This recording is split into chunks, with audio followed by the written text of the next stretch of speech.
Passing remarks చేసి ఇలాంటి కార్యక్రమాలను రాజకీయ కోణంలో భగవంతుని వినియోగించుకోవడం, వారి పేరును వచ్చి రాజకీయాల్లో చొప్పించడం అనేది చాలా దురదృష్టకరం. ఎందుకంటే దేవుడితో మనం మాట్లాడుకోవడం మంచి సమంజసం కాదు. ఏదో చిన్న చిన్న విషయాలు కాదు. మనం అనుకుంటాం చట్టాల్లో ఉచ్చుకులు తీసుకొని చట్టాలకు అతీతంగా మనం ప్రవర్తించవచ్చు.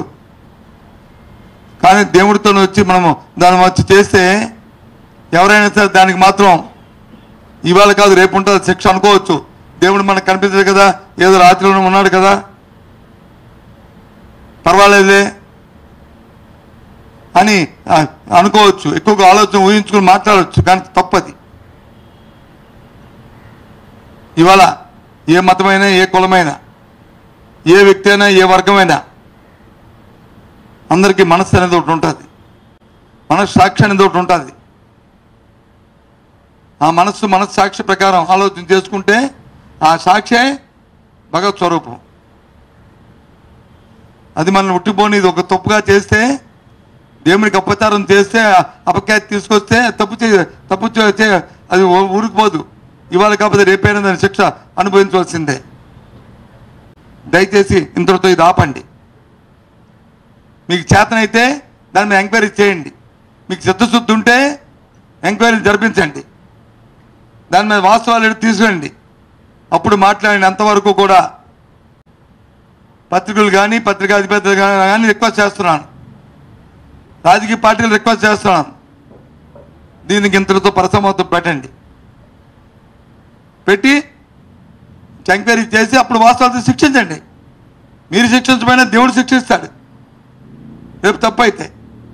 నాకు ఇది అర్థం అవట్లే.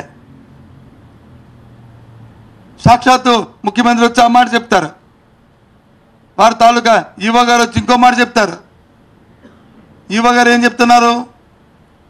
ఇలాంటి కార్యక్రమాలు వాళ్ళని దాంట్లో కలిసి ఏదైతే ఆ నెయ్యి ఉందో ఆ నెయ్యిలోని వచ్చి కొంత కలుషితమైంది, దాంతో వెజిటబుల్స్ ఫ్యాట్ వచ్చి ఉన్నది, దాన్ని మేము దాన్ని తిరస్కరించాము, దాంతో ప్రసాదాలు చేయలేదు అని చెప్పారు.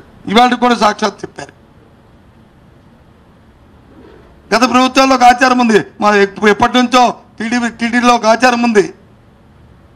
ఏ ట్యాంకర్ అని వస్తే దాన్ని వచ్చి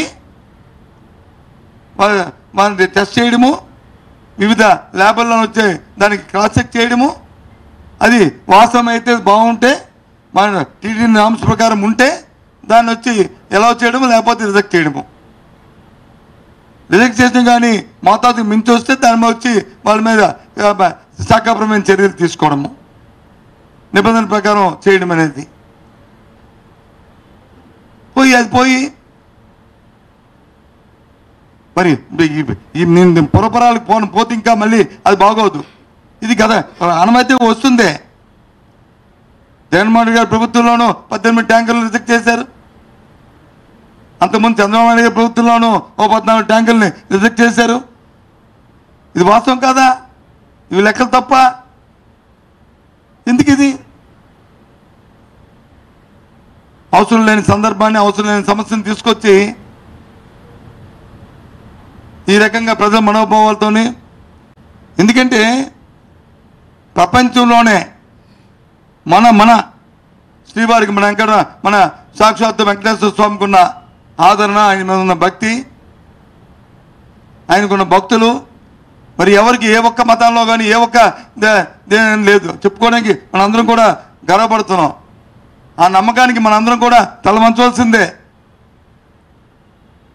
అటువంటి దేవుడి మీద, దైవ ప్రసాదం మీద ఇలాంటి చర్చలు జరగడం అనేది చాలా బాధ అనిపిస్తుంది. చాలా తప్పు.